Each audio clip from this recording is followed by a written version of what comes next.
Yabo Izalate, salut la famille, salut tout le monde. Chers internautes, Yabo Izalate, la nouvelle chaîne YouTube, la nouvelle télé YouTube, salut la télé-réalité. Pour moi, ça dure Jatans TV International. Jatans TV International, abonnez tous massivement, donc tous abonnés, belé. Moi, c'est les mondialistes, Montessoir, le prince Ras, c'est l'ambassade bourgeois. On a s'abonner déjà, ça reste que vous quoi. Tous abonnés à Jatans TV International. La nouvelle chaîne YouTube, donc ça la petite qui gosse, donc l'actualité tout les ans qui te cause. Filmaya aussi là, Amélie, j'attends c'est Amélie. Voilà, donc tous s'abonner massivement à Jatans TV International qui te gosse.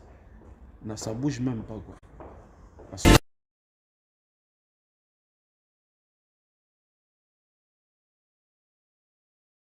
Ouais, merci Amélie, j'attends. Et puis ma fanatique, tout dans la question, ouais. D'abord, moi, c'est Ambassy Bourgeois, les mondialistes. Montessoir, le prince Russell. Avant, Coco, t'as pas le King, Aigle. Et effectivement, quand mon tout a un parcours, donc j'ai un parcours. Et j'ai traîné dans ma groupe, dans quartier. Mais je dirais presque dans la bande qui fait la musique, ils n'ont pas fait pas griffe. Après, c'est un peu ça, les grands boulangans. C'est là où j'ai commencé. Et puis, après, on a Air Force One, c'est un groupe de jeunes. À part ça, il y a un sympathique, et puis en 2010, on est côté par le King Aigle. Donc j'ai quand même un parcours qui est un peu court, mais c'est bon quand même pour moi. Donc voilà, si je suis clair, donc on a balayé quelque part. Puis on a Papa Griff, Air Force One. Et puis on a pas le King depuis 2010. Ça fait moins jour pour jour. Donc ça fait total 10 ans. Donc voilà, merci.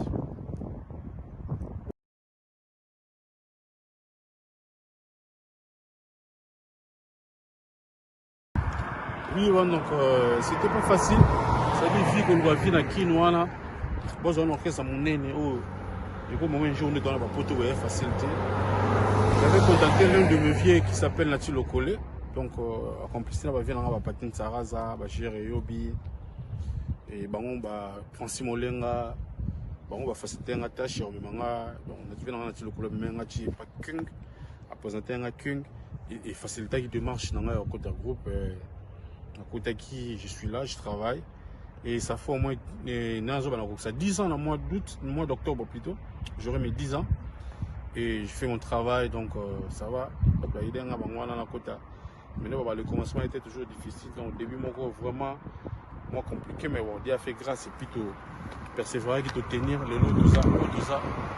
Et en tout cas, Togos, j'entends. Togos.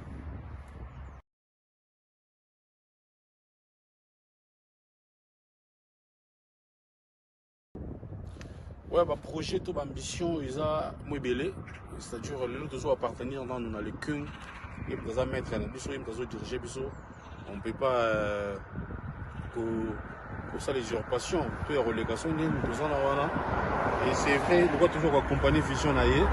On voulait d'abord donner de l'énergie pour sa vision. Donc, et puis ensuite, mon colo, Nzamba, on peut s'abusser. Tout ça, le projet, et puis on va vous montrer nos projets et nos ambitions. C'est-à-dire que tout le monde a une ambition comme un grand. Et le lot, déjà, nous, on est en train d'emboîter les pas. Tout ça, déjà, moi, bonne voix parce que les petits là-bas, Bercy, tout ça, le lot, les mondialistes, parce que j'ai fait un tour du monde. Donc, c'est important pour une carrière d'un artiste. Et puis, voilà, donc, c'est ça. Et mon projet, Amélie Jatans International, Jatans TV.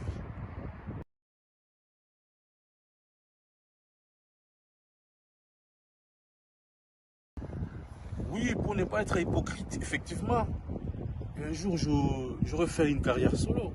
J'aimerais bien faire une carrière solo, dans une carrière solo, oui, effectivement, mais on ne doit pas précipiter les choses parce qu'ils ont malade du monde dans la Congo, les gens sont devenus tellement trop pressés et puis on a habité quoi. Mais nous on est encore là, nous allons toujours travailler là-dessus. Et la chance que nous avons, permet de toujours profiter tout ça, la carnet d'adresse, toujours profiter de nos connaissances artistiques, c'est très important pour une carrière.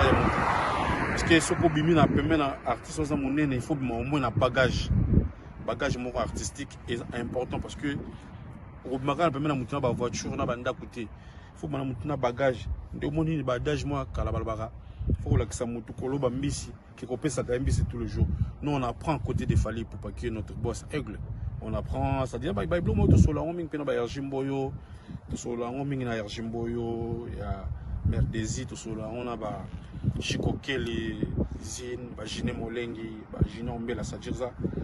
Et aussi me pose toutes sortes de questions là mais c'est pas le moment tout ce qu'on attend surtout profiter de notre expertise il a fallu pour pas je pense que c'est ça la chose bien pour notre carrière.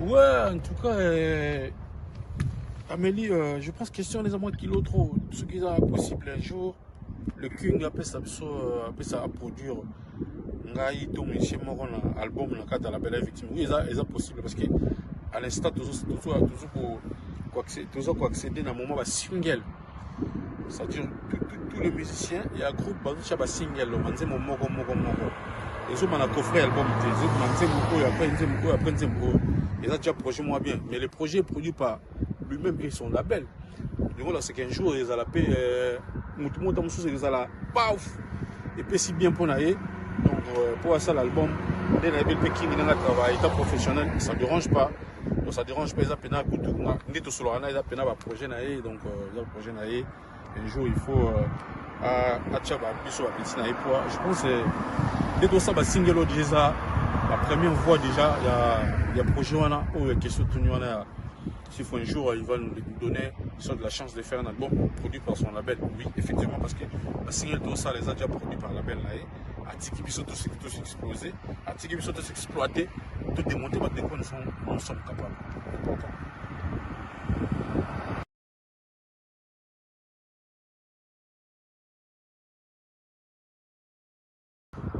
Ouais, moi ni Moutoutou, à part côté professionnel, à zapper dans côté humain, oyo aimé dans sakaye, oyo dirigeant c'est normal. Il fallait pour part de son côté artistique, c'est un père de famille, c'est un dirigeant, c'est quelqu'un qui a aussi ses caprices, qui a aussi ses parties peut-être choquantes.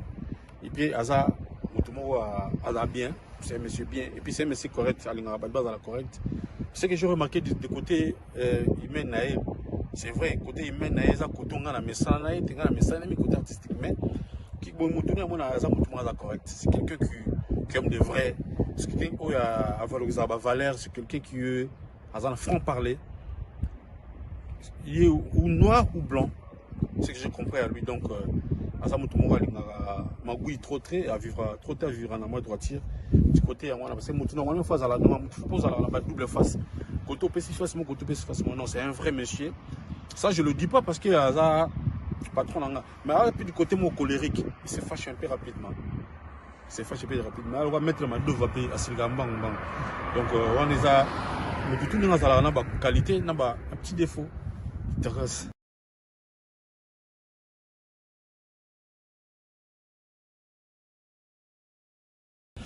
Waouh, j'attends. Passant la paix, ça va monter dans la et à Londres, Jimmy Bojo Disquared, Justice Carvalli, Patrick Kaba, Yannick Mayemba, Trésor Verchach, Jasper Clinton, et Rodrigo Apula, Hans Bomolo, donc on a fait ce beauté. Oui, à propos du concert à Bercy, oui, concert à l'hôtel, vous savez, qui n'a pas félicitations Fally, n'a pas félicitations Bissot, la bande qui accompagne Fally, surtout pour cette date-là. Tout le concert avec beaucoup de motivation parce qu'on était déplacé de Kinshasa à venir ici pour le concert. On a eu nos premières motivations à Bissot. Et en plus, effervescence ni Bobby Zalaki. Et je tiens toujours à dire merci à ma fanatique, à public au Bayaki, et belé malgré tout ce qui s'est passé pour le concert. Voilà, je vous dis sincèrement un grand merci à vous. Vous savez pourquoi je vous dis merci? Parce que après un moment donné, il se disait beaucoup de choses. Et aux alatés. Mais concert, voilà, du côté spectacle dans le bas, oui, ils allaient qui 50-50. Pourquoi? Parce que tout ce qu'on avait prévu pour le concert, tout ça la garantie. Tant ils m'ont poussé et on commençait à faire des choses néné tout quand quitté. couper les chansons, la minute pour que ça dit tout ça quand effort que tant un coca pour satisfaire le public qui était là. Donc ça dure. Il y a un moment 4 tours dans le concert, patron de qui tourne le souk à Bercy. Question il y a aussi pelé ça va fanatique parce que nous sommes tout préparés, nous sommes tout répétés répertoire mon bimba, il y a qu'un spectacle auto quand tout ça là de plaisir, en tout cas tout ça là qui a monté. Donc j'ai dit tout ça là 30% de spectacle. Il y a préparation à ça parce que tant quand même c'est quand même compliqué. On a vu dans un artiste. Je pense pas que là qui la carte va s'espérer qu'il va avoir besoin de musique. Vous avez besoin de moi. Mais plus en sorte de big. On te cala qui te ça. Et on te paie ça guité. Mais ce n'est qu'une partie remise. On va y revenir encore pour le concert des Accords Hôtel à Rennes à Bercy. Et bah fanatique, nous sommes trop fiers de vous. Nous ne cesserons jamais de vous dire merci infiniment. Et puis toujours aux compatriotes Nabino par rapport à tout ce qui s'est passé. Maintenant c'est le gars qui a Zambaza Nabino et puis Bissoto porter de cœur, surtout nos mamans, nos sœurs. On est ensemble avec vous qui te regrette.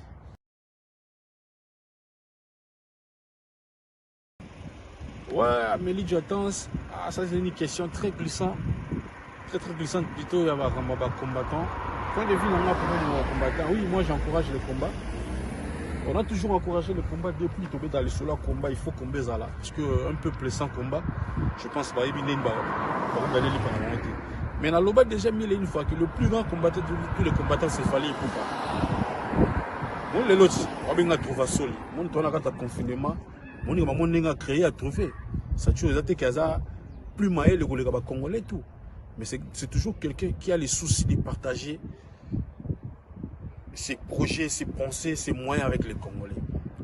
Donc il faut tout dire, combattant, il est bien, mais il faut au moins tout ça à part des choses, Et le roi baza ba frère nabi le roi ba Congolais le roi nga to na samoko to bandeko. Majorité ba bandeko ba tanga Équateur, ba do ba ba Kassai, ba tout ça. On ne doit pas se faire la guerre entre nous. On ne doit pas se faire la guerre entre nous. Tout qui combat tika la combat mon objectif. Je sais que ba serveur biso ba musicien lokola instrument pour la message na comme capter ba do ba yoka bango combat déjà ça parce que so ba toucher ba musicien tende dans ce combat en plein réseau dit. Comme ils ont plein parce que les musiciens vont toucher les musiciens, le bica biso doit battre masse. Mais comme dans moment il faut 10 ans après tout ça l'évaluation, de comprendre qu'est-ce qu'on est en train de perdre. Ça dit c'est la culture au Tozoboma. Ou peut-être pour tout ce que ça faut que je va falloir baser souder et aux allez très dangereux. Pour éviter par la simulation dans la force, tout dans l'énergie, il va falloir on doit profiter là, on peut poser les réseaux sociaux, pour vendre bien notre culture. C'est très important. Tout le monde du côté, il y a du côté, il y a polémique, il y a tout le monde ça dans la carte à combat. Non, ça dit, nous, on vous encourage, tout ça, la combat bien. Et puis, le temps, le pays est en confinement, tout le monde est en peuple au bazar. C'est là déjà, je lance l'appel. Il y a tout le soutenir le projet, il y a le patron Nabiso, va continuer à soutenir le peuple Nabiso.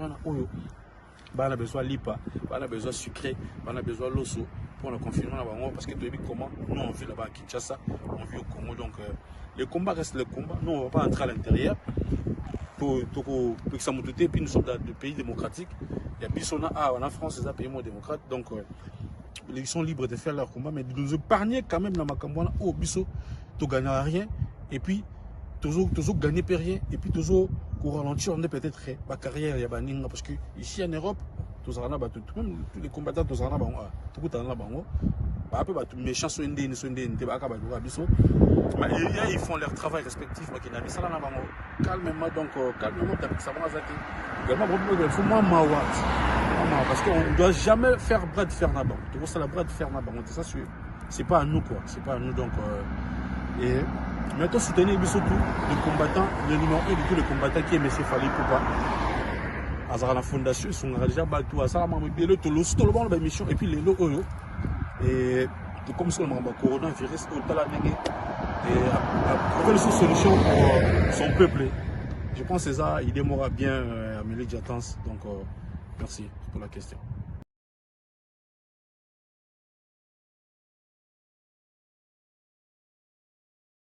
Ah Jotans, ma question là, bino. Si vous avez un public, nous battons là, nous avons un site. Je sais pas.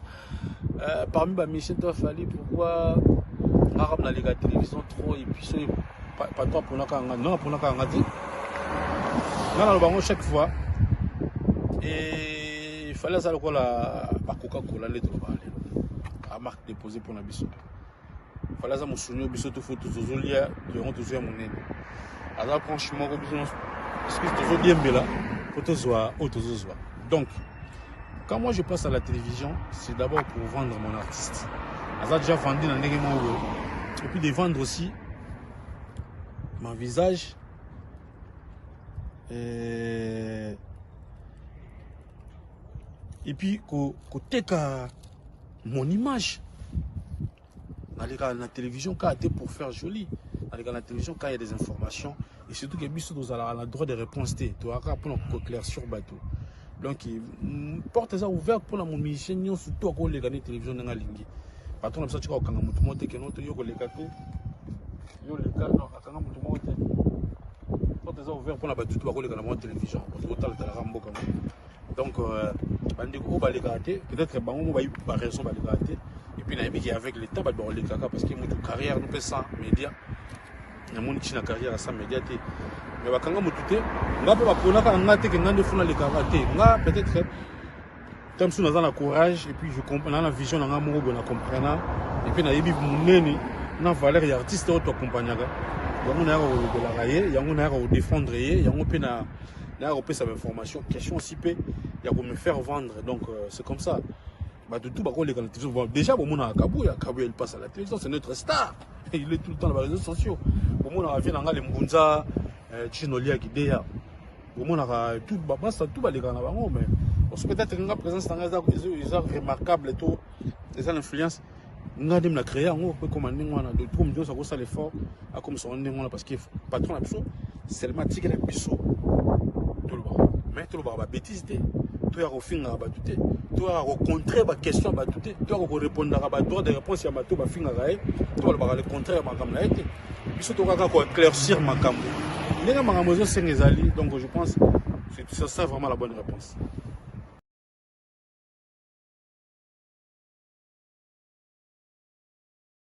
Oui, Amélie, tu as la droit à la featuring parce que dans mon habitude de comprendre qui wana tu accompagnes pas artiste belé sans faire de bruit. Peut-être la groupe belé tu aimes la groupe belé sans faire de bruit. Article l'habitude de la liberté wana tu accompagner artiste mususu. Question quand il déranger Moussala ou tu dois ça la rater ça sûr. Il n'y a même pas question à traîner sur ça.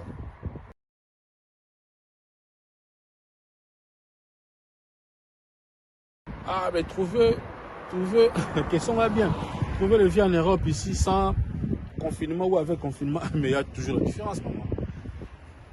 Sans confinement, avec qui moi combattant, moi mourir, moi ni mais moi il va être libre. On s'est bougé, moi j'étais en Belgique, à Orléans, à banlieue, à Shell, à Poto Combo. Il fallait que Marseille, les bons le tête de Marseille donc. Qui est soutenu comme les Grenoble, Audrey Minator, Prince Tumbonio le sol, Grenoble, hôtel ma suite, il y a confinement. Voilà, sans confinement, on bougeait, on faisait tout, on était avec beaucoup de liberté. Ah, toi, on a confinement, sur des tournées, tout ça, mais sur le Sombila et que tout ça, on a papier, acte de déplacement, c'est vrai que nous sommes devant peut-être notre résidence. Tout ça, on peut s'amuser. C'est qu'il faut tout foutre. Donc, confinement, ils ont bien été, il faut les cas. Il faut les cas vraiment, quoi. Il faut les cas. Même si quand on tourne ça des missions où, normalement, il faut tout ça protéger la banine, mais les interviews. Et puis, vous, ils ont libre, on tourne ça. Bon, mais c'est pas ça. C'est confinement, ça. Il y a vite de remettre ça. On a craqué. Moi, j'ai fait 9 jours. Le 10e jour, on a mis les bandes. J'ai fait 9 jours à l'intérieur. On a mis jours. On a mis les angatines. Au stress, donc il faut confirmer ici, l'ensemble sur l'absence vraiment, confirmer ici la tout sur la vie normale, c'est important quoi.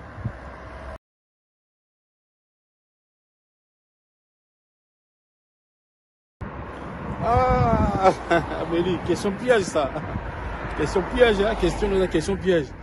Mais bon, pour l'instant, moi, j'ai fait mon travail, hein?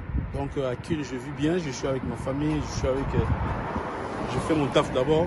Nous sommes on a poto. Et puis, on doit chercher à sûr déjà tout dans Yakin. Parce que pour les gens qui disent que c'est un Kiminga, c'est un Kiminga dans Yakin. Dans Yakin, puis dans Yakin sous poteau. En tout cas, pour les 16 ans, calcul en Europe, on ne sait pas ce que l'avenir nous réserve, ça c'est sûr. L'avenir réserve beaucoup de surprises. Et peut-être que nous avons la poteau par circonstance. Et on va vendre la poteau par contrainte. Mais quand on va la poteau, ça m'a bêté poteau bien et ça ouvre des opportunités. Puis, tout. Mais pour l'instant, ce n'est pas vraiment le cas pour moi.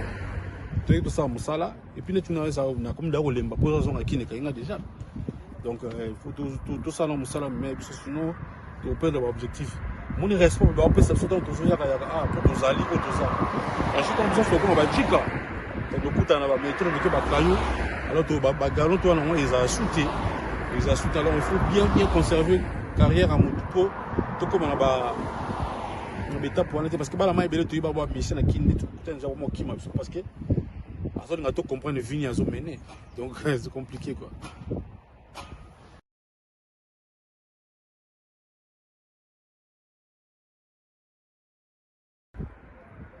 Oui, après confinement, ceux qui ont été en apôtre, je ne sais pas encore parce que logiquement, on devait rentrer à Kinshasa pour revenir encore en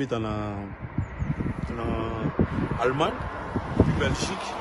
Ensuite, concert à Londres, ils ont reporté pour le mois de juillet, pour tout ça, tout est juillet. Et puis dans le festival, le mois en Europe, pour tout chito qui est sous Amérique, comme d'hab. Mais dur que Toko Beta a vraiment la précision parce que nous sommes Kangami, avant de faire la musique, et puis nous sommes fait zonga. Si on est football, nous sommes fait nous sommes fait musique. Mais il faut que nous sommes zonga après tout ça. Mais programme, ok, après confinement, je sais que moi j'ai essayé après confinement, nous sommes fait un kin. Nous sommes kin, on n'aurait pas contre la kin, parce que il faut kin, il faut mettre la kin, la kin a reporté. Mais il faut tout mettre en haut. Donc il faut tout mettre en haut. Tu vas la date en Afrique, on a photo bête en haut et puis stade de pardon, oui, il faut mettre dans le stade de Martyrs, je n'ai pas de fikin. Stade de Martyrs, ouais, il faut tout mettre en haut. Le concert a été reporté pour le Marambo. Je pense que si les deux ans pour faire ça, il faut tout ça en haut. Et tout un programme avec le temps, donc oui, bon, voilà.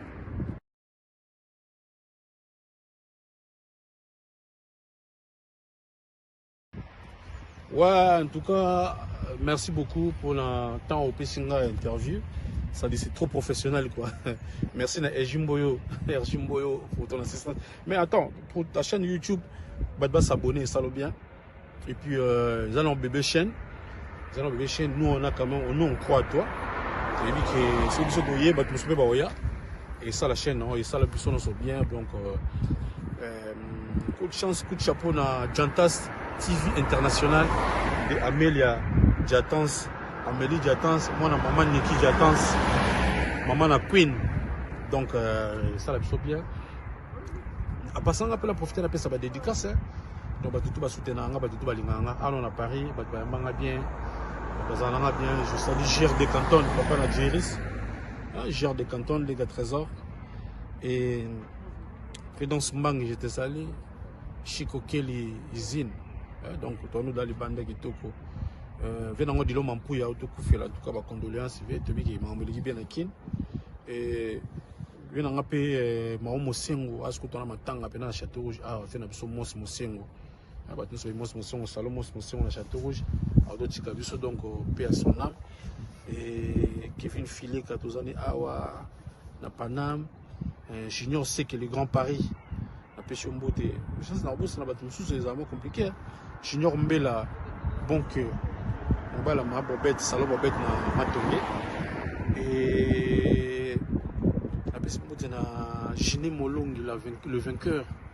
Giné Molongi, Maurice Moteba Skin, Jimbo Boram de Atro, Jean-Cy Louyeye, mon petit. Et puis Jonathan Sono, le banquier. Jonathan Sono, le banquier. Donc, oui, on a plus, on a des gars, on a Jonathan Sono. J'en suis le banquier déjà. Et puis ma nièce Jessica et Salo, je salue encore. On a plus de platiné Massamba, Présidence Mbangi, Noli Saku, et Nathan Mabanga Banana Sous. Donc Noli Saku, on a plus de na Londres namoni master na Londres Jimmy Bojo Disquared, Yannick Mayemba, Jasper Clinton, Patrick Kaba, Trésor de Verchach, Trésor de Verchach, Jasper Clinton, Justice Carvalho, Justice Carvalho na pesi Mbote et na kin pe na pesi Jessica Muchipa Ibambota trop. Rodrigue Matende, prix Nobel de la joie, il ne rate jamais Rodrigue Matende à Balaziza. Ani Musuluku na pana na pesi Mbote, na pesi Mbote na Chouchou na Ira de la Blanche, Sernanga, et Valérie Djubi, Sernanga, Bretina et Minej Bafalanga, donc yo yebi. Na pesi Mbote encore na qui Chadri Dondansi. Chadri Dondansi, Pesanga Mbote, na Mehdi Mackenzie Poutine. On a maman, on a moni, Nechapindi, plein de grâce. Nechapindi, yo plein de grâce. Nechapindi, on yo plein de grâce. Ma gloire panda de luxe. Ma gloire panda de luxe. Mbalamo, on a moni Blaise Lumingo fashion. Oh, fashion, Blaise Lumingo, Jacques Lumingo, on a na Lyon. Na Lyon, on a moni Jacques Vita et Luka Makambo. Jacques Vita Vitalo. Moninga fiston McDo na Angola, Jacques Vita Vitalo Luka Makambo. Na pesi Mbote na Lyon mboka ba laf na Lyon, Lyon mboka ba na mai na ngebele bele. Na pesi Mbote na Angola na Nicolas Bolele. Papi Matalatala, Matos, les miroirs, les boss, Papi Matalatala, nous a boss ou patron. Et le président, ça avec tout le respect, j'ai salué le président de tous les présidents, le boss Dieudonné Kishiko. Depuis Kolwezi, na pesi Mbote bele place sur la ligne. Et faire gagner la merveille, on se coupe là de ce qu'on a base. Faire gagner Fego la merveille. Et Jiki Dengue. Faire gagner Fego la merveille. Il y a maman Irène Bopeti. Maman présidente Mimi Chikeva. Je te salue. Cyprien Anzolo gagnait Bango. Il gagnera toujours Cyprien Anzolo. Après c'est merveille. Omokoko. Papouche. Merveille Omokoko. Je te salue. Et la Pessimbote n'a aimé ça depuis Londres. Gambrete aimé ça, le lourd, depuis London. Et puis les États-Unis, joyeux anniversaire à Kevin Katumba Lescobar. Kevin Katumba Lescobar, joyeux anniversaire aussi à mon fils, le Popito. Faveur Bradley et ça, le sniper Popito. Donc, loin des yeux près du cœur, mon fils, joyeux anniversaire à toi. Joyeux anniversaire à Nani Kodia Story. À Nani Kodia, il y a un poto à Pessi Bambote et Belé, c'est un film. La PSP Mbote na serna Renate Ngombo. Renate Ngombo Mbote Belé, Richie les sang a pu Mbote Belé. Abi ka Mbote Mbote za culture na biso wana doit la moteur.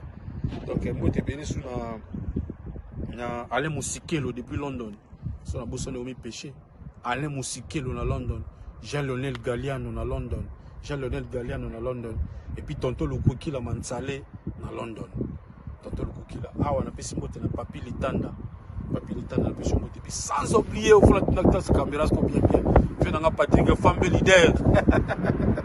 Patrick Fambe le leader et il faut à la fin en Patrick Fambe le leader. Encore vous êtes tellement nombreux, nous sommes certainement nombreux en Akaka. Et maintenant, il y a des montées dans nos